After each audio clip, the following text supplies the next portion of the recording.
Yep. Give me a nod when you're ready. Like Shooter's ready. Stand by.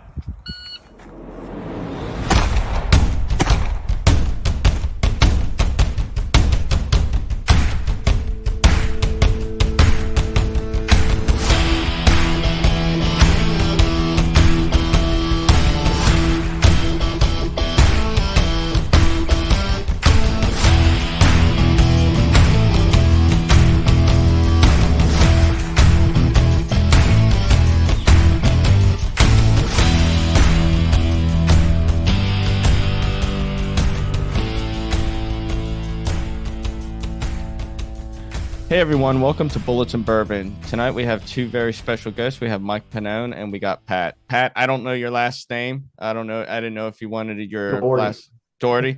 Yeah, that's fine. We've had Mike on here quite a few times. So he kind of, he's got a name for himself. Everybody that's listens to the show pretty regularly already knows. But this episode is going to more or less kind of cover the training space, and we've kind of covered that a lot, but there's been a lot of uptick whenever it comes to vehicle spaces and training, and there's a lot of bullshit that's out there too. But before we go on any further and talking about that stuff, Pat, if you can kind of give us an introduction and let everybody know who you are, I'd appreciate it. Sure. Yeah, Pat Doherty. So I'm currently a sergeant with Long Beach Police Department. Been there for about 23 years. Prior to that, I was a Marine infantryman. I was with 2nd Battalion, 3rd Marines from there to 92 to 98. So way back before the war started or anything like that. That's my background. I've been on SWAT for about 15 years, maybe no longer than that, Tim, 18 years. So I got 23 and I've been teaching with Mike for Mike, about 2 years now? A little over 2 years. Yeah. Yeah. A little over 2 years. Yeah. No, I appreciate that. And before we kind of get started in the question, one of the things I wanted to say is, like, for all you naysayers and unbelievers and all those people are like, oh, well, all Mike Pannone knows is military tactics and this and that. One, tactics are tactics, and marksmanship is marksmanship. It doesn't get any easier than that. Two, saying he doesn't have a law enforcement background. Well, you know what? Everybody that he consults with and everybody that's in CTT Solutions with him is a law enforcement officer as well. So, get over yourself is all I really have to say. On that, Mike, we'll start with you and then we'll go to Pat. But what's the latest and greatest with the CTT Solutions, and what classes and concepts seem to be highest in demand currently? Okay. We have a pistol mounted optics class that's California Post certified and just submitted and waiting on post certification for an instructor course, which is a legit instructor course. It's not like a gussied up regular course, like basic course, and then we dominus, and you're an instructor. You're gonna have to do teach backs. You're gonna have to take a shooting test or two. You're gonna have to take a written test. It's like a legit, like in the Corps, like you go to an instructor school, you actually have to test out and all that. So that's gonna be it's gonna be really good. And then pushing the vehicle side, we've got some stuff in Texas. We got a major department in Texas that wants us to teach an instructor level course to their guys to teach it to their entire department. And it's one, I'm not going to mention their name right now, but it's one of the major departments in Texas, one of the largest ones in Texas. So pushing that side of it, staying in a somewhat narrow lane, but being well defined within it. I don't want to be the guy that does, like, okay, we do pistol, we do rifle, we do, sniper stuff, we do, whatever. Like there's a lot of guys out there that want to do 20 things. Pat and I focus on a couple things, and we really emphasize certain principles. And the thing that's cool, back to what you said about people saying, oh, you're not an LE guy. One, I helped stand up the Air Marshal program. So I was in federal law enforcement as a civilian trainer. I went to federal firearms instructor. I'm a federal Air Marshal instructor. And I was actually the head instructor for the training office. I taught use of force. I taught, freaking arrest procedures. I taught everything there. Everything that you would do in an academy, I taught. Okay. So it's like, I'm very familiar with it. No, I wasn't a cop, but I've got some relatively noteworthy experience that I can use to evaluate things. And then when I feel like I'm outside of my lane, okay, I'll just go, hey, Pat, like, what do you think? Because obviously 23 years as a copper and freaking about 18 years on SWAT. Plus he was an infantryman in the Corps for, he was an 11 for 6 years. It's like, okay, he'll look at it and go, okay, I would tweak it this way. Maybe we only need this, but it's like, it's a sounding board. I'm not just out there trying to be the freaking good idea guy from out of town. So it's our big thing right now is on the shooting side, or like it's trademark now, but a tagline: marksmanship in application, not in isolation. And that means you are using marksmanship in the conduct of a dynamic task, as opposed to just standing on the line doing stand and deliver like standards in a USPSA match. I think that's bullshit, because you see people that shoot standards really well, and you put them in a freaking match, an actual rifle match or pistol match, and they come unspooled. They really can't do it. It's overwhelming to them. And They don't have and the that's field not, skills. They don't have the field skills. Not at all. They can't come up with a plan in their head. Like, where am I going to reload? What if I'm moving and I drop 2 shots on steel at distance? Let's say we're shooting rifle. Okay, now my load is going to be 3 short. I'm going to have to reload again. They can't manage ammo on the fly. There's so much they don't know how to do. And so from the combative perspective, everything is moving, everything is changing. You've got to be moving and then applying marksmanship fundamentals. So that's the marksmanship in application. Like, we're taking marksmanship principles and we're applying them to dynamic stages. There's only a couple of people in the industry that are doing that now, and they're almost entirely from the competition side. The other guy that does the same sort of stuff, and some of which I've taken from him, is Matt Pranka, who was a SARC, he was a corpsman, and then he came over to the unit and stuff. So it's like, but there's not a lot of people out there. A lot of people want to give away badges and patches and that kind of crap, and stand on the line and do warp speed stuff at 7 yards. I'm like, that's not going to pay the rent. And then on the vehicle side, it's back to being an 03. It's maneuver. It's put an L on them, press them, get interlocking fields of fire, and freaking work them. Like, it's really simple. Fighting is very simple, and we have honed that to an unbelievably sharp edge in 20 years of warfare. That maneuver piece against an adversary in an urban environment, to the point where it's like, you can't deny it. I don't care what is on your pay stub. Like infantry squad in the assault works, like that kind of stuff, putting an L on people, cutting off their, limiting their avenues of escape, pressing them into positions where they can no longer make decisions, or they can make 1 of 3 bad decisions. That part of it gets away from all the shooting underneath the cars and stacking pillars and sticking guns in air conditioning vents and all that garbage that nobody's ever going to do. Pat, you got anything to add on to that? No, Mike. So I'll start from the beginning. Absolutely what we're teaching. I want to second what Mike was saying regarding the standards. And I think a lot of that is created for Instagram content, right? It always looks cool to see somebody draw an appendix or run some drill and play that over and over. And you get that quick little nugget, that little sound bite, that little video that's 10 seconds long, and it looks cool on Instagram, right? But what is that going to do for you in a real life situation? Basically, you're training for that exact instance, and you could do that well, right? And that's it, right? And if anything's introduced, like Mike was saying, in the stage course of fire in a USPSA match, right? Or a real life situation, that stuff really doesn't, you're not Don't braced, fly. you're not waiting for that timer going off, having somebody going, shooter ready, stand by, and then hitting the timer after a set amount of pause. So on that side, totally agree with him. And I've always, even before I started teaching with Mike, I couldn't stand it. I hated that. You saw what it was. Anybody with a tactical background can look at that and go, man, this seems like it's just a stage for Instagram, right? To get my little clip out there. And then on the other side, on the vehicle stuff, just what I want to talk about, and Mike was mentioning, oh yeah, you taught for federal air marshal program, and some people are saying, oh, he doesn't have a law enforcement background. We're talking about shooting and maneuvering, right?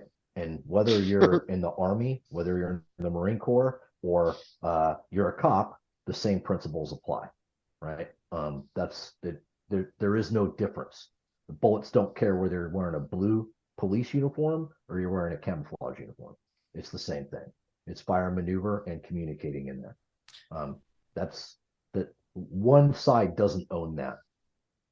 You guys kind of hinted at something that really kind of, made me think. And I it kind of goes with everything that you say. Like whenever you have a classifier, qualifier, or a stand to deliver type shoot where all you're doing is testing the mechanical abilities, a stand to deliver style stuff. Yeah, that's great and all that you can manipulate a gun that fast, but what people don't understand is the field course stuff is the stuff that's the real life situation. It's being able to come up with a plan on the fly, and you see how quickly people become unhinged and how quickly they forget the plan because they never train like that. Whereas if you are put in a course of fire where you actually have to think on your feet, like from the get go, those are the skills that are going to keep you and everybody else around you alive. Yeah, Shoot, it's shoot, the move, application, communicate. right? Yeah, it is. It is fire and maneuver. It's shoot, move, and communicate. And it's, if you're on a stage by yourself, you're just shooting and moving, but you're solving a problem that keeps changing based on your ability. If you drop shots, I remember when I was shooting production, I got 10 plus 1 on my first load, and then I got 10 round mags. I have to have a strategy, and I actually have to keep track of my ammunition. And I have to go, okay, here's a decision I make based on my appreciation of my own skills. If I can make this steel shot first time, I don't have a reload. If I don't, my plane now changes. It's like now ammunition expenditure becomes part of it. So now my brain is engaged with the strategy. The shooting has to happen in the background. Like I can't be thinking about shooting. I got to be thinking about, ammunition expenditure, where my next setup is going to be, how if something goes wrong with my gun. It's like there's so much in it that genuinely vets your ability to use a gun effectively in a dynamic environment. And I think that, like Pat said, it doesn't matter what your pay stub says, it doesn't matter what your uniform says. Fighting's fighting, and fighting is about fire and maneuver. And so that's the part that when people say, "Oh, you weren't a cop," okay, well, tell me what I said that is now that is invalid, just in general. Don't tell me who I didn't used to be. Okay, I'm not telling you who I used to be. You don't tell me who I didn't used to be. Tell me what's wrong with what I said, and nobody will ever address that. Nobody will ever come out and go, "You're wrong for this reason, this reason." Because every swinger Richie out there knows that if they go, "Hey, this is wrong for this reason, and they're right, I'll go, "Damn, bro, I didn't think of that." Good, yeah. I'll cop to it. I'll be like, "Yeah, man, I didn't see that. I didn't know that. I think from a different perspective because of my background, but that makes perfect sense." But they don't want to do that because they don't have an argument, and they try to They get defensive. Yeah, it's personal. It's like I got my Super Bowl ring, man. Like I'm like I don't care. I just want to pass on stuff that I learned along the way through 2 different services and 3 special units that like kept me going, like worked for me. There's a bunch of stuff that's very, very simple. Like I mean, and I want to pass that on, just like Pat from all his law enforcement experience and from back in the military experience. The culmination of everything that we learned, we want to pass on that's useful. The flamboyant stuff is for Instagram, and like that's the problem with it, and that's why we're so back to basics. It's shooting at the point of delivery. We move into contact. We're all infantrymen. You're doing movement to contact. Once the contact starts, it's about the shooting. Like there's fire maneuver, but if you can't shoot, if you got a machine gun team that can't deliver good, effective fire, like you've degraded. If your hard skills can't support your tactics, then you lose. You don't get to win that. And I think some guys don't realize that because hard skills they're distinctly definable. You can look at my target and go, "You can't hit shit at 150 yards with a rifle, Mike," and I can't lie about it. But tactics, we can debate. Well, you don't know. In real life, it would be like this. Well, and that's why they default to tactics and theory because it's really difficult to vet that. So, you guys deal a lot, Pat, you being on the police force, and Mike, you setting a lot of training up. Whenever you guys actually have an agency reach out for training, how do you go about developing a course tailored to their needs? Yeah, I'll take that. What I do is I'll ask them, what previous training they have, what do they do? Who have they brought in? So I have an idea of what kind of training they do. What quals do they have? Do they have certain qualifications that they do? Do they have events that they have to do, quarterly or whatever, monthly? First of all, ask them, what do you want to work on? What do you want to train on? And then ask about their operational environment. Are you mostly urban? Are you suburban? Are you rural? Are you in between suburban and rural, et cetera? Like it's gonna tell you, like if you're a rural guy and it's a rifle course or a course that involves rifles, well, you got to be able to shoot some distance. Like you have to, like, if you're in a rural area, I know coming from Arizona and then being out here in Utah, you got to be able to shoot. Like legitimately, you have to be able to shoot. So that's going to give us an idea. We were up, Pat and I taught a vehicle class up in what do you call it, Chico, in California, and those guys they're all urban, and it's like it's all city, it's urban and suburban stuff. So it's all very compressed, lots of vehicles. So it's urban fire maneuver. So I'll just ask them, what do you want? What do you want to refine? Is there any particular weakness that you want to address? That type of stuff. And then I'll talk to Pat, we'll put some stuff together. Then I'll send it to them as like a proposal, like, hey, is this going to cover what you need? This is how we break it down. And then they yay or nay and send it back. And I've never had anybody say no. They've always said, okay, because I ask a lot of questions first. I do my pre stuff. And then that's pretty much it. And Pat, you being on current LE, how do you design training for your department itself? Is that a role that you take, or do you just take guys on your department that want to get some type of extra training and develop things over time? So departmental wise, as far as SWAT stuff goes, we have a training matrix that we go by. So we have to touch a certain amount of, like your base skills, right?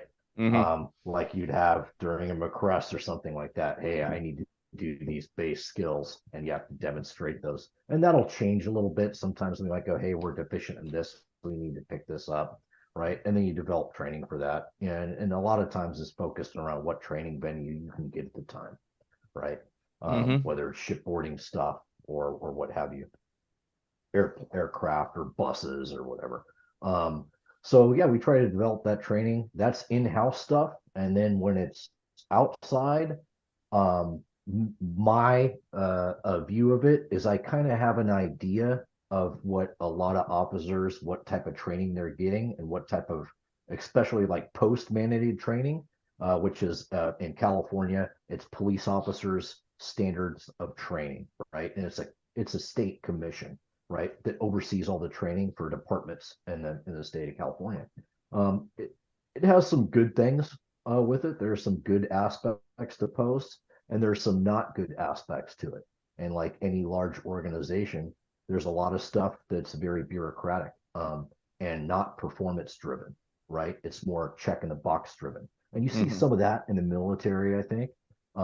What we're doing with our post-certified classes is totally different, right? We're trying to change the culture a little bit of that on that and make it more performance driven, right? Like in the Marine Corps, you remember if you went to like scout swimmer school or a coxswain's course or something like that, hey, that school's an ass kicker, right? There's going to be a test at the end of it, like 30% of the guys fail out or what have you. And Mike been to a million of these schools, and they're hard, they're difficult, right? And we don't want this to be a check in the box, right? We're not there to fail people and like a washout thing, but like if you get out of the class, you legitimately accomplish something. No, that's good to hear. What are some of the questions that you guys tend to ask, and what particular individuals on that team do you specifically want to talk to whenever it comes to training? Yeah, I usually want to talk to whoever is responsible for the training, not scheduling the training, but actually instructionally, like the guy that's going to give the training, because the training manager is just going to bring people in and source it and all, from my experience. And Pat can answer that. But I talked to the guy, like, who runs the training for your SWAT team or for your whatever. Like when we did the Chico class, we were down in Texas doing a vehicle class as well, or San Mateo. We're talking to people out there that are running training. The vehicle class is very specific, so it's kind of not we don't adapt that very much. Any of the shooting courses will ask him, what do you want? What type of shooting do you want? Like we were down in where was that last we did in Southern California? Escondido? Pat? Yeah, Escondido. In Escondido, they wanted it was LE, but they wanted action shooting. They wanted, USPSA based shooting stages. And so performance shooting. So Pat and I put together a bunch of stages, and the second day they're just doing back to back shooting stages. Not giant ones, not large field courses, but anywhere from 12 to 24 rounds. And so that was specific. They requested something, and then we came up with a solution to that and then executed it down there, which is cool because actually the two guys that put it on actually shot with us in a USPSA match. Was that? Yeah. Yeah, that was in Prado. Right. So yeah, we shot with Gabe plenty of times in Prado, and I think those other guys might have been up there too. Yeah, they were, pretty sure. Yeah. So here's one for you, and this is gonna blow some minds here. Some trainers are using data-driven models to create scenarios and training plans. How are they misusing data to their advantage and feeding into the entertainment model? Okay, that's something I'm going to jump on that first, then I'm going to let Pat double tap that. Yeah, first of all, Mike. Yeah. First of all, data is a raw material to create statistics. I've actually taken 2 semesters of college statistics, so I actually kind of know a little bit about it. Not a lot, but I know a little bit. Okay. Data is the raw material. You gather data, and that data has to have certain filters and parameters on it. You don't get to just pick something. There's got to be a sample set that you choose from. There's got to be specific rationale that allow those incidents to be within that sample set. So when you start saying these things, you start throwing around data. It's data driven. Well, it should be statistically driven. And if it's statistically driven, then the data is the raw material you use to create those statistics through evaluation.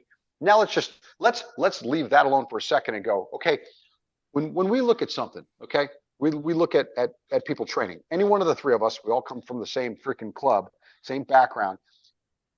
The one thing that we use to bring into clarity what's going on is experience.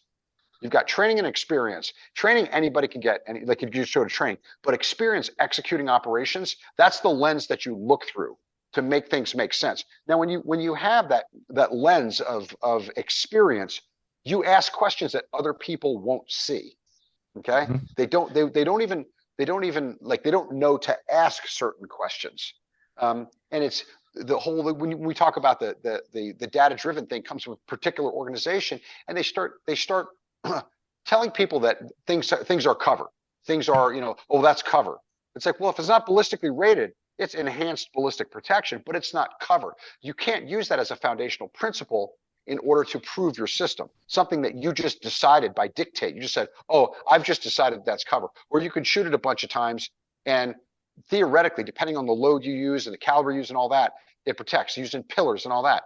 It's you can't say something is or is not cover unless it's rated. All you can say is that it is, if it's in between you and them, and it's an enhanced level ballistic protection. Okay, but to pull something out and give it a definition that it doesn't deserve, and then to try to use that as a foundational principle to your quote data-driven, evaluation.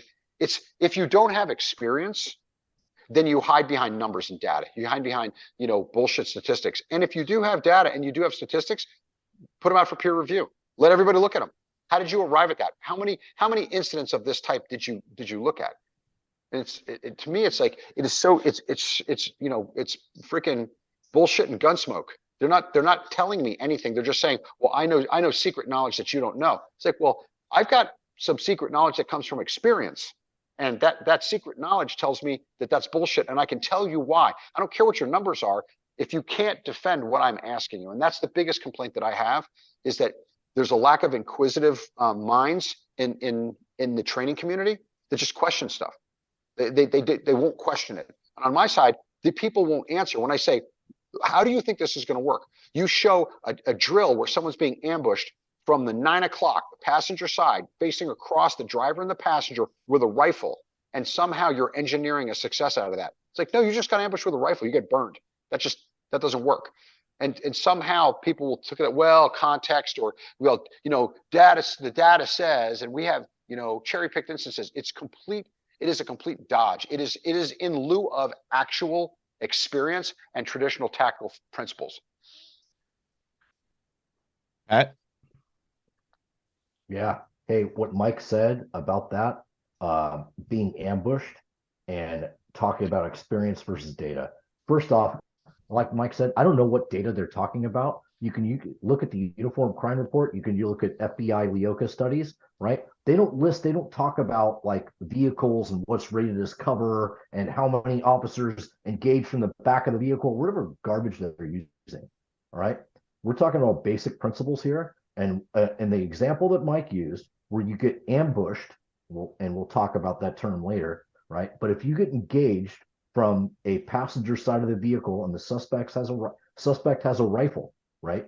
And you're sitting in your car and you're going to manufacture some scenario where you engage that suspect from your car, it's absurd, right? It's absurd. And we would never waste any time trying to manufacture a scenario where you survive by returning fire on that, right? It's very similar to an immediate action drill, right? You're caught in a near ambush, right? You're pretty much dead. If you aren't dead, you turn around where the fire is coming from and you charge and you shoot at them. Maybe you can overrun the guys that initiated the ambush and you don't get hit, right? That's what we're talking about here. It's very similar. I can compare those two, right? I don't want to get in the ambush thing yet. I think that's another question on itself. But Yeah. I think data can be manipulated any way you want, right? You can manipulate it. And what Mike's saying, I don't even know what data these guys are talking about. I don't even know what they're talking about. What source did you get it from? You know, If you have a scholarly study in a university, you have to submit all your information for peer review, and everybody gets to pick it apart. Where is it? Where's your peer review? You're peddling this all over the country, and yet you won't let anybody. Nobody's privy to your secret knowledge. You just got to trust me. Like, nah. No, I don't want to waste my money on something like that. I want the hard facts. Mm-hmm. And here's a hard fact that nobody wants to fucking touch. Here's a hard fact there, especially in the vehicle space. That's personally because I did a lot of vehicle stuff overseas. I'm like, I hear it all the time. Oh, don't tell me how many ways I'm going to lose. Tell me how I'm going to win. Hey, I got breaking news for you. You get ambushed in your vehicle. Outside of luck, you get burned. Sorry, the good guys don't always win, and the bad guys don't always lose. That's the way it goes. And so, the way to defeat an ambush, if you're in your vehicle, is to not be ambushed, and that's awareness, and that's positioning of vehicles, whatever. There's a lot of stuff to it, but you don't once it's initiated, you don't get to win that outside of pure luck, just pure luck. That's it. And so it's like when they start saying that, well, I'm going to teach you a magic way to counter this. Sorry, obviously, you've never been ambushed because this shit don't work. Like, sorry. Well, I mean, and I find it kind of comical, like the way they do teach you how to shoot from a vehicle. And I mean, okay, if I'm getting ambushed from a vehicle, whether it's 2 people in the vehicle or 4 people in the vehicle, one, I'm going to establish fields of fire, and that's already going to be established before I even go out anywhere. And I'm not going to allow somebody to shoot across my body toward the direction of whoever is shooting at me, because that's just another quick way to get shot.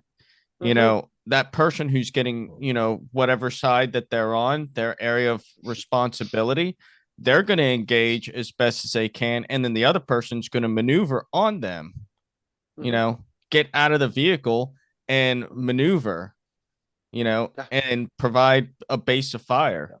Do what you got to do. The thing is that it's back to simple. It's back to freaking 03 shit, man. And you get a vehicle. Drivers drive. If the vehicle's dead, then you unask the vehicle. But if you're the driver, you're not shooting shit, bro. You're not shooting a fucking thing. You're driving. That's all. Yep. It's like, and that's the thing. People like you got drivers and passengers shooting over each other. Nobody has an area of responsibility in a field of fire they have to cover. If you're shooting over each other left and right and all, and like, to me, I look at it and you see a lot of people, oh, we're getting in the reps. The reps of what? Like the reps of something that you will never do or never survive doing. You will not survive a protracted gunfight from inside of a vehicle if anybody with any level of skill is outside of it. You just won't. And so you're spending an inordinate amount of time practicing something that you literally, outside of pure luck, can't win. Which means that you'd be better off not practicing it, because the chance of you having pure luck is all the same whether you train or not. So it's you could learn how to shoot better. You could learn how to maneuver better as a team or as an element. Like there's a lot of things that you could do, and that's what Pat and I do on our vehicle side. We do it's a ton of nothing but maneuver. and, individual suspect, 2 officers, 3 officers, 4 officers, 2 suspects. We start pushing people to fire and maneuver, to learn tactics, and then apply them in your job as appropriate. Vehicle-based tactics courses are the subject of a lot of discussion lately. What do you attribute the appeal of shooting in and around a car to? Instagram. And that's another thing, just real quick, something you said, in and around. People say, oh, it's fighting in and around vehicles. Okay, if you're fighting in a vehicle, it's either fighting within the vehicle, which is you and I are fighting over a gun inside of the vehicle, fighting inside of the vehicle towards the outside. You've been attacked and you are fighting out of the vehicle, from the inside of the vehicle out, and around the vehicle is just fighting outside. So people say, oh, fighting in and around vehicles like it's one thing. It's actually 3 separate things. But what looks cool is to sit in your car and dance around and shoot left and shoot right and shoot through the windshield and feel like you're freaking, Johnny Badass. That's really what it is. It just is. I mean, I've had a ton of people tell me that. I mean, literally probably 40 or 50 that have gone through vehicle course and like, oh, I just wanted to shoot through windshields and stuff. I see your point. It's not really, it's really not practical or useful, but it was cool to shoot through a windshield and stuff. It's like people laying on the ground. Get outside of a vehicle, lay on the ground and shoot under a vehicle. I don't want to be on the ground. Like, the ground is where you find empty brass, links, and dead people or wounded. Like, nobody wants to be on the ground. You've got stability, mobility, and situational awareness.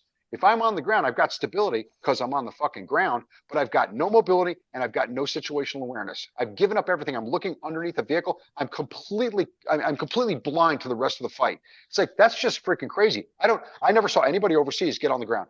The only time I saw guys on the ground is I saw 31s. I saw gunners on the ground shooting the long axis of a road, covering guys' movement. That's the only time anybody laid down, because they were laying down in the street, laying down fire for the fucking squads to maneuver. That's all. Yep. Nobody got down to shoot under a fucking vehicle. It's stupid. Pat, you got anything? Yeah, I've been doing police work a long time. I've never seen anybody lay down on the ground in a gunfight, or I've never seen it. You never will. It's absurd. The whole thing's absurd. It's not even worth talking about. The mat, I think something we could all relate to is if you were doing immediate action drills and you said, oh, okay, we're going to stop in the ambush zone. All right, now we're going to practice on how we could fight from the ambush zone. Right. We're going to practice that. I don't have any data on it, but I could show you a lot of pictures and a lot of videos from south of the border of dudes dead in their vehicles. Right. Because when you're a hitman and or you're a Sicario and you want to ambush somebody, you do it when they're in their car. Yeah. They're all dead in their cars. Yeah. And when you're a cop and you stop somebody, you want the suspect to stay in his car. Why? Because you can maneuver and he can't.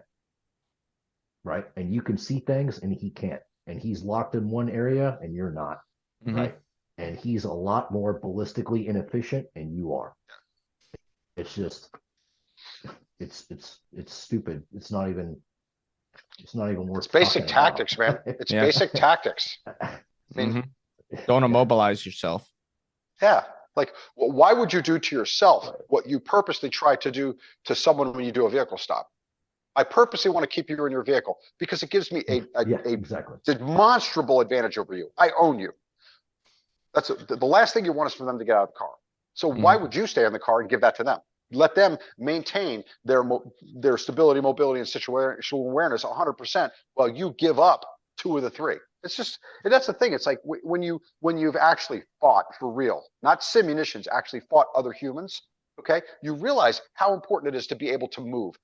Okay, that is critical.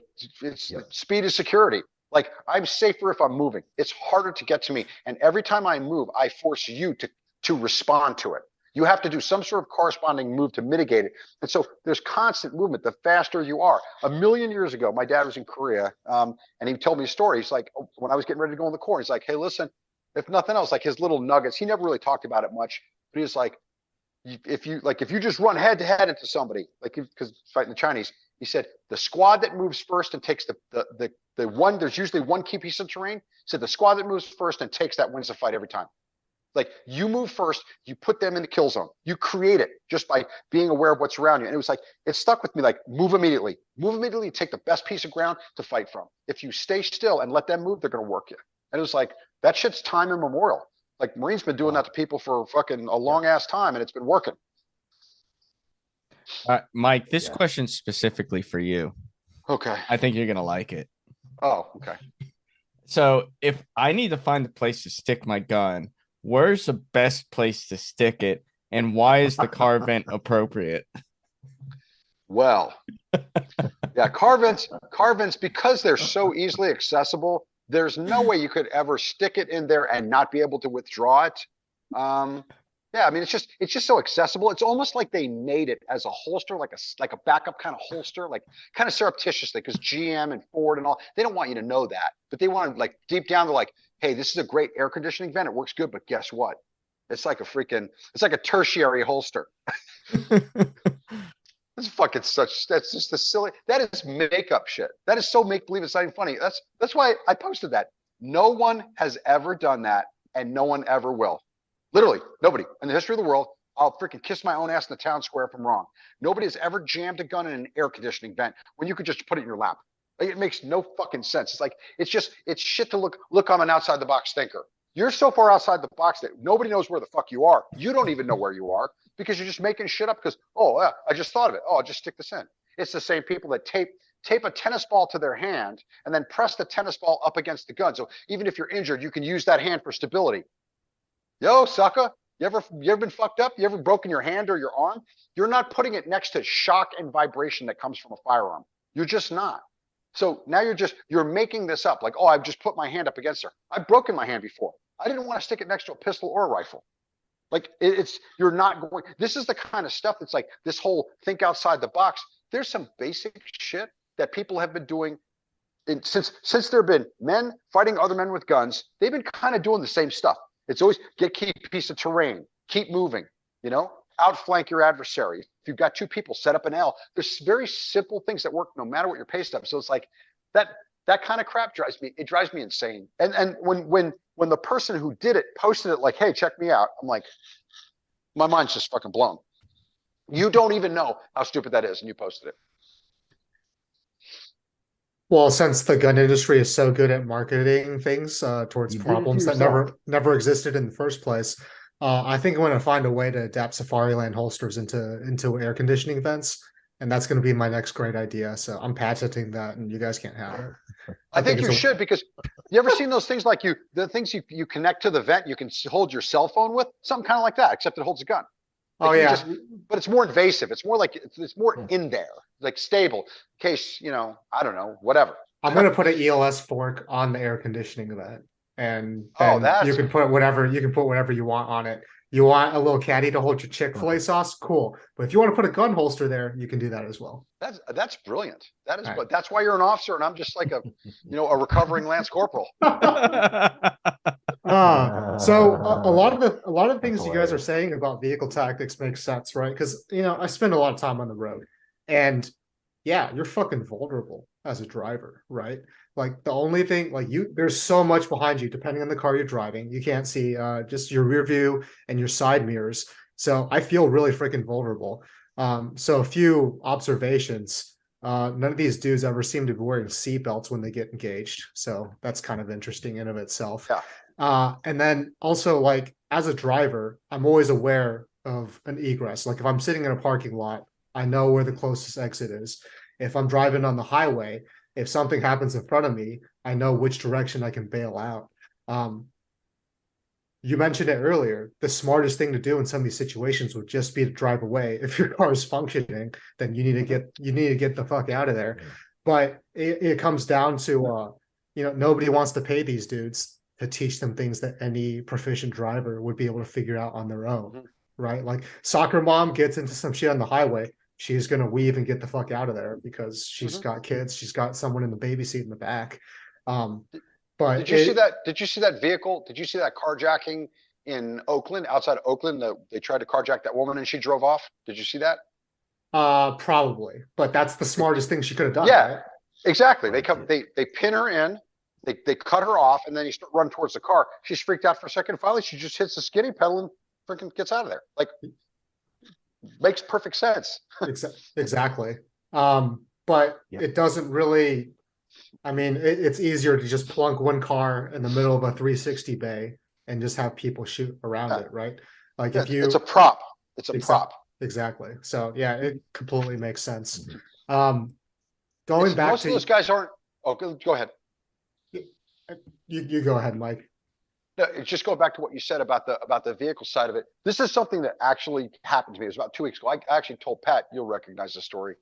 I was leaving my range. I was shooting in the evening. It gets dark late here up in Utah. So I'm shooting Sunday night.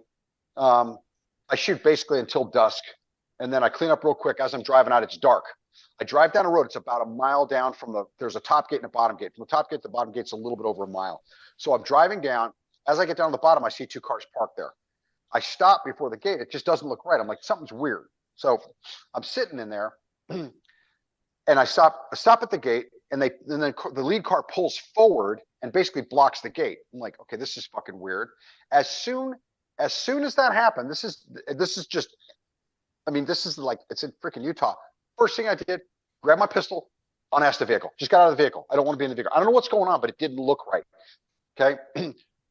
The guy in the lead vehicle is in a piece of shit F-150. The guy behind him is in a pristine Lincoln Navigator with tinted windows. Hmm. I'm like, that's weird. So I literally back up so the lights are now on him. I'm behind my car, and the guy's like, "Hey, you trying to get out?" I'm like, "Yeah, what's up? You guys need to get in. Come on in." He's like, "Oh no, we're supposed to meet somebody, and we don't like it's Sunday night at like 8 o'clock." I'm like, "This is fucking weird." So now I'm basically channelized. I'm on a road. There's fences. They're bullshit fences, but they're just little like 3-strand cattle fences, and then nothing but open ground on both sides of me. So in that instant, first thing I did is get out of the vehicle, get to a position where if we got to get after it, I at least have something in between me, and then figure, where's my out? Now it's on foot. Now I'm thinking, okay, where am I going to go to keep my vehicle in between me and them as I gain distance? Like, this is all shit that comes with experience, and it doesn't come with experience of dancing around a car on a 50 by 30 meter bay, like used as a prop. It's problem solving. It's tactics. Okay, now I know I have to get into a better position. I'm already, based on what I saw, there's 2 vehicles. They don't look right. I'm effectively outnumbered. I'm channelized. What do I have to protect me? I have a vehicle.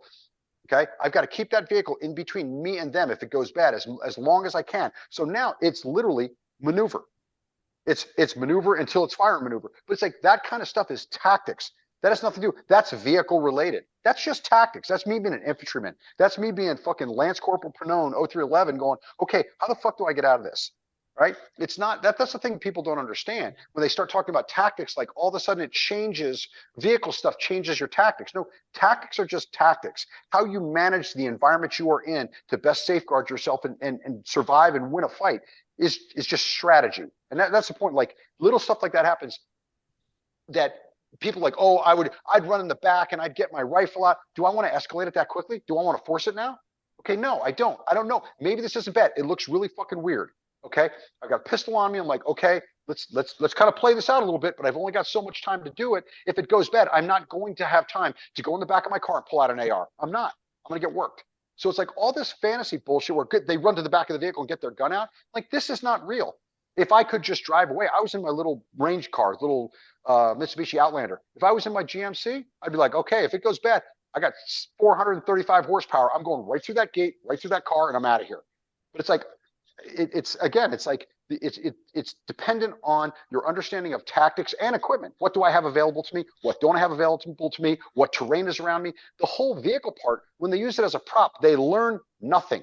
They learn nothing because fighting around a vehicle is outdoor fighting. That's tactics. And they don't want to talk about that. And then that's when they throw back, oh, well, you're not a cop. It's like, just, if you don't want to know that what they're doing is wasteful, they want to feel cool and put it on Instagram.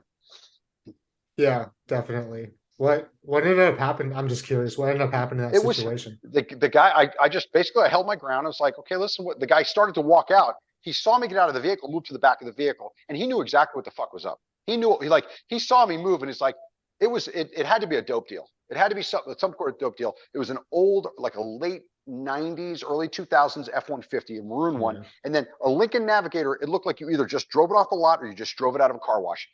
Tinted window. When he went back to talk to it, the guy rolled the window down about 3 inches, and he was talking in the crack in the window. I was like, fucking really? Like, send some guys from Central Casting.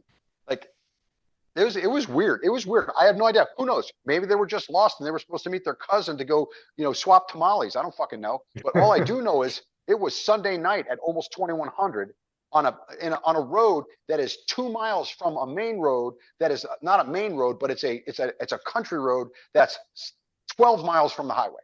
I'm in the middle of fucking nowhere, and I'm like, it just nothing made sense. But that was my problem solving template was maneuver. Was what do I have at my avails? What can I use to protect me? What do I need to keep in between me and them? How far do I need to get out? How far am I going to get before I disappear if they don't have lights on me? Okay, how far? If I can get 30 meters, they can't see me anymore. I can drop down, it's high grass. And I remember thinking, I'll keep the car in between me, I'll haul ass, and I'll just fucking low crawl. They won't be able to see me. So I'm like, my brain is already going freaking, 0311. It's like, okay, I'm just evading an attack. OODA loop was process. tactics. Yeah, exactly. It was like, dude, that's the thing is that guys want to learn some cool G-Wiz shit and shoot through windshields and send it back to their boys or their chick or whatever. It's like, that's not going to help you. You're not getting anything from that silly little evolution, that flamboyant bullshit evolution, because if you actually have to shoot out through the windshield, you're already 90% screwed. But if you learn how to get out of a vehicle and fight, you've got a sporting chance. If they don't get you on the initial volley and you get to maneuver, now we're just fighting outside. And I think that's the part that there's no emphasis put on it. Yeah, it's just pay us money and you get to pretend like you're in an action movie, right? Yeah, it's fucking LARPing. Yeah, exactly. I've had guys say that to me before regarding the vehicle quest. Well, I've never got to shoot out of a vehicle before. I want to do that. Right. It's an experience or something, and okay. Go do that on your own time, man. We're talking about legitimate training here, and training time is extremely precious for anybody, whether you're in the law enforcement or the military. You don't want to waste it, right? And practicing fighting from the inside of the vehicle is wasting your time. Yeah, I do get it though. I think America is a very heavy gun and car culture, and you have movies like, our guest last week was Joe Livy, and one of the movies that really influenced him was Heat. And there's one of the best action scenes, like one of the best gunfights that's ever been filmed, and they're shooting around cars, and their gun handling and everything else looks awesome. Like that is all really well scripted, but there's a cool factor to it. I understand why it appeals. I understand why it sells. It doesn't mean I necessarily have to like it. I feel like you guys are in the same boat. But by the way, what were they doing in Heat? Kind of fire maneuver, weren't they? They were doing one-man rushes. Yeah. One guy covers, the other guy doing fire maneuver. That was kind of cool. It was like it's a really well done movie. It really didn't matter if it was vehicles on that either. I mean, no, they were just maybe using it could have been a fucking dumpster. Vehicles. It could have been. Yep. But the fact that they were doing it in the middle of the street in I think it was LA was still pretty cool. Oh yeah, it was cool. It's a cool movie, but yeah. But I think that's understanding what, again, back to what I said earlier, I think the prism, the lens you look through to evaluate training is experience. I mean, there's lots of cool, fun shit that you can do, run around and shoot guns. There's a few things you really need to know how to do. And fire is one of them, and maneuver is the other one. Like, you got to know how to shoot and you got to know how to move. And a lot of that is just, it's almost left out. I don't know if it's on purpose or by default or what, but it's like for all kinds of injured officer stuff, or like in that space, there's a whole class full of stuff that has nothing to do with fire maneuver. And fighting outside of a vehicle is fire maneuver, cut and dry. Like, so it doesn't make sense to me. It comes across like they just don't really know, but they've had success, so they keep selling it. Yeah, for sure. Yeah. I think about the only time that I've had to pull my gun out, and it was as a concealed carry holder in San Diego in the middle of Comic-Con. And some dude basically tried to corner me and my wife coming out of a parking garage. And what got me out of the situation was I drew my gun, didn't point it at him, kept the safety on. But the important things there were figuring out where the fuck the exit was, and also issuing orders to her, because she'd frozen, like she had completely frozen. She had no idea what was going on. And then as I was exiting the building, making sure that I holstered my pistol so that all the people walking outside weren't freaked the fuck out. And that all happened under the span of a minute. There's no, marksmanship did get me through that. I honestly nothing had really prepared me, I guess, being a Marine, possibly, but just like being present in the situation, being like what's important, but also managing all the environment and everything else. But yeah, I mean, there was nothing sexy about that. It was just, No, it's just nothing. get the fuck out of there. That is just a more difficult version of what happened to me. I was by myself. I didn't have anybody with me, so I had it easy. Now you have somebody you have to protect. You have Yeah. someone you have to manage who's a little overwhelmed. So it's like it's even harder for you. But it's like it comes from experience. It's problem solving. You're like, okay, me using the gun is not a problem. Like I have no doubt that you would have no problem using it. Now it's like, how do I manage this situation to avoid this? Now you're trying to break contact, you know, but not do it in a way that exposes you. But that comes from experience. That comes from just managing situations, environments that are not necessarily positive towards you. But none of the stuff that you see in a lot of these courses prepares you for that. There's no judgment involved in it. You're not learning about tactics. Like find the out. Where are all the outs? That's something that I always do. If I'm driving, if I'm inside of a store, I'm looking at where are the outs? Where can I go? If things go bad for whatever reason, where do I go? And what am I going to do when I get there? It's not like this neurotic. It's like literally it's a snapshot. Okay, there's a fire exit right there. And you look at it and it shows a staircase. Yeah, you're like, okay, I know where I am. Go. Yeah. And the more you do it, like, the more you think about gas stations or just convenience stores that way, the quicker it becomes because you're building little schemas and, buildings are meant to be, unless you're in a Las Vegas casino, they are meant to be you're able to navigate through them. So yeah, I mean that I agree. I think the whole practice of situational awareness is much more important than all this other stuff that's being marketed. But on that topic, we've talked a lot about intertrainment. Have you guys ever had like a student that initially bought into that whole intertrainment model and then attended your course and then kind of had an awakening that like everything they bought before was snake oil and misleading? Pat, we haven't started with you. I'd like to give you first chop at this one. Well, you know what? I'm trying to think of that. I think off the top of my head, I can't quite remember one. I know Mike will. I think there was somebody in Texas.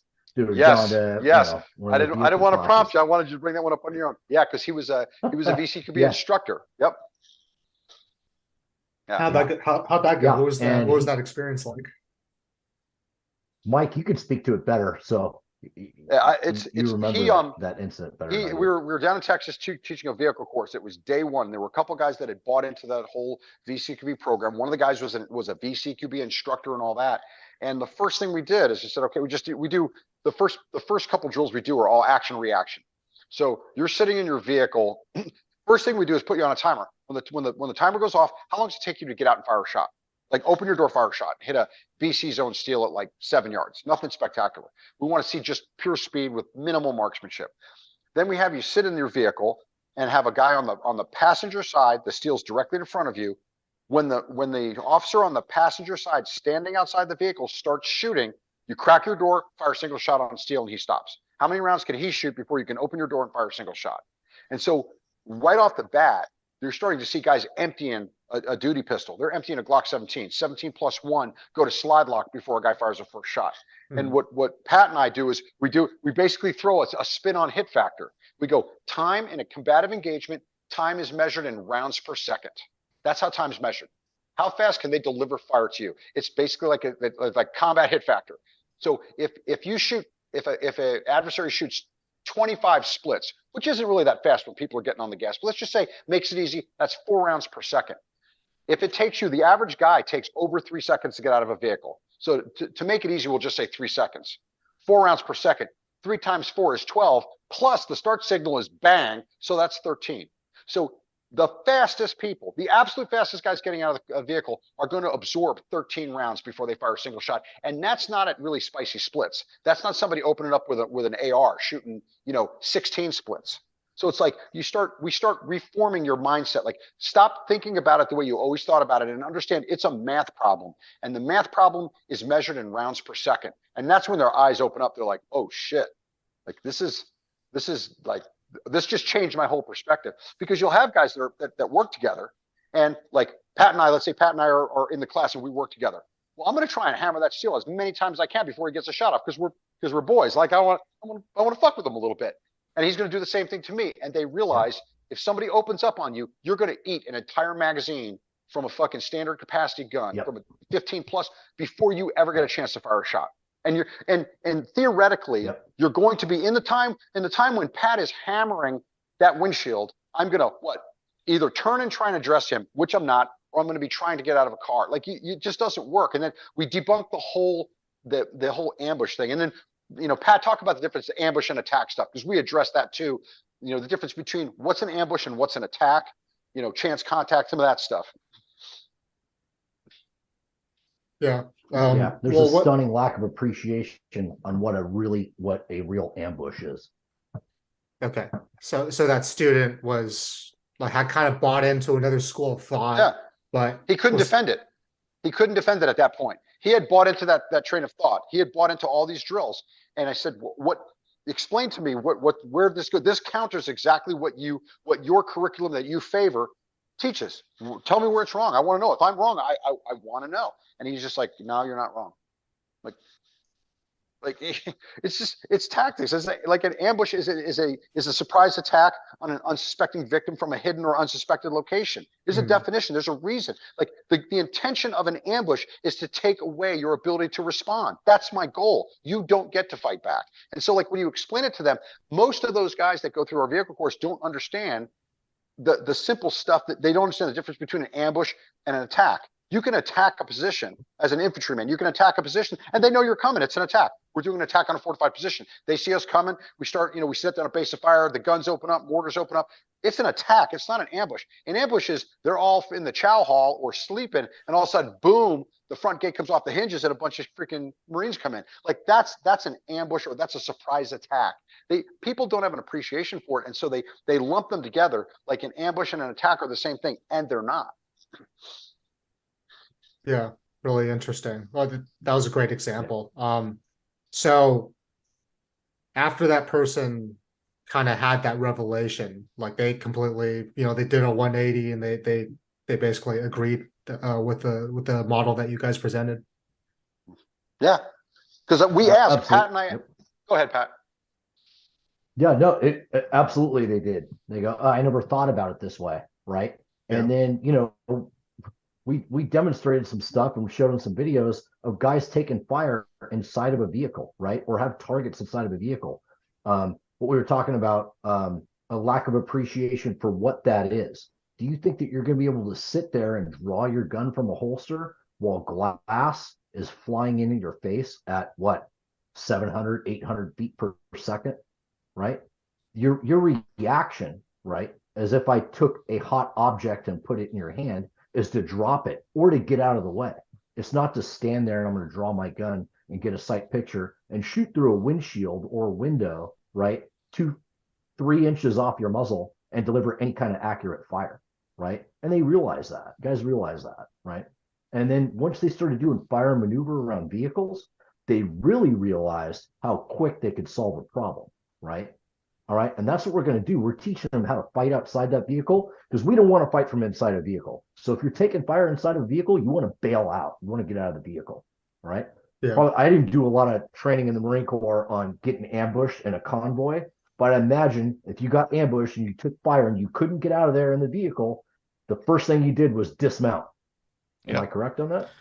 That's Okay, one so- method. Like all vehicles orient, your turret gunners start engaging whatever threat that's out there, and everybody Sure. starts dismounting and moving toward the threat in a dismounted manner.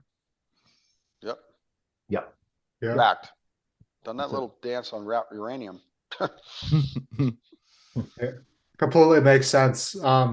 So on the subject of having something introduced to you that makes you completely reevaluate just the way you look at something. What's one moment for both of you gentlemen where you were introduced to a new concept and you had to restructure like your shooting, your marksmanship foundation specifically? What was that process like? I'll go first. I took a Ben Stager class last summer, and what he talked about in terms of like the balance of hand tension and shoulder tension completely like fucked me up. I was like, God damn it, I have to go back to square one. Not really go back to square one, but it's like your foundation's fucked and now you have to go fix something. So Mike, we'll start with you. Yeah, mine, strangely enough, mine was kind of a combination of Ben and Matt. I took a Ben class a long time ago, and that was the performance side, pushing to failure, like telling you, like, no, you're supposed to miss targets when you're training. You're supposed to, not on purpose. You're supposed to go so fast that the shit gets away from you. Like, it was something new coming from my roots, you know, in the core, where everything was accuracy driven, like you don't miss, and then going to JSOC where, like, you miss shots, you get fired. Like, it was really difficult to kind of to get that. So that was something I got from Ben, and then from Ben and Matt was the vision piece. Is the way that you target focus, and the way that your vision drives the gun. I thought I was doing it, and I wasn't really doing it. And then for me, it's difficult because I got, you know, one of my eyes is made out of Lexan. So all I can do is look through the tube on a pistol or a rifle. I don't have another eye that's outside of it. So I was down in Texas, and I shot somebody's occluded dot, and I put the dot in the top of the window at the bottom of the target, and I could actually get accurate fire at 15, 20 yards with it, albeit about 6 inches low at 25 yards. But I understood that what I thought was target focus wasn't target focus. And then I really started leaning into the vision piece, and it changed the way that I structure all of it, the way Pat and I do. Everything is movement, everything has vision barriers, everything is focused around driving the vision. I did not have nearly the focus on the visual piece until I really got, connected to those two guys. They're both friends of mine. They're both great guys. You know, Matt and I are, both came from the recon side. We ended up in SF. We ended up in the unit. So it's like we have that connection. But it's like it completely changed the way that I view shooting, the way that I teach myself, the way that I teach other people. And it basically, I had to stop and go, the way that I was doing it was obsolete a long time ago, and I didn't even know it. Yeah, I think we all came up with that background, the whole accuracy focus, and Yep. Yeah, it's really hard to shake. Pat, anything to add? Yeah, very similar to what Mike's saying, and on the vision, right? So I shoot an occluded dot, right, all the time, and I do it as a training tool, right? And I've taken a quick few. We used to contract with Jerry Barnhart. He'd come out, he's the first guy to put a dot on a pistol, right? And he really focused on that vision piece, and he, equated it to training JSOC guys and talking to them after their deployments, after he focused on vision, right, with them. And then having guys that were doing, involved in interior gunfights inside of a structure, right, saying exactly where they hit a guy when they were shooting at him. They could see the bullets impacting the person, when before they weren't seeing that. So he was really making them focus on their vision, right, or be aware of what they're looking at. And for me, it's just like really constant. Pretty much everything is like, hey, what I want to do, the crux of what I want to do is focus on a point that I want to hit on that target, and immediately bring my gun to that point and press the trigger all at the same time, right? Whether I'm doing the draw to that target, whether I'm transitioning, whatever, right? That's kind of the crux of what I'm doing. And then managing the recoil, that type of thing along the way. Yeah, very well said. So you guys have been on the road a lot. You've been teaching a lot.